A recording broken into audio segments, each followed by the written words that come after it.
We'll guide you through how to download Minecraft Bedrock in Android phone. To do this, just go to Play Store and search for Minecraft here. Minecraft Bedrock Edition, search it. You will see this app, click here. In India, there is a heavy sale and discount. It is only for 29 rupees. Earlier it is 5.99, or in US it means US cents 35. So you need to purchase it. Click here, click on buy, and you can't see the screen because I have entering my password. It will take time to process.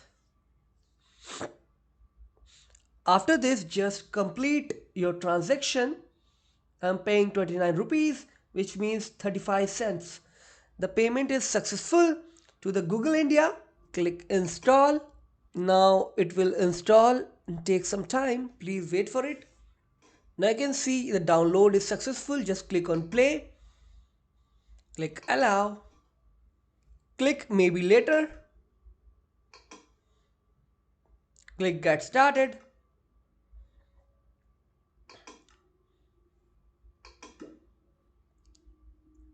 This is how you can download and install Bedrock in your Android phone.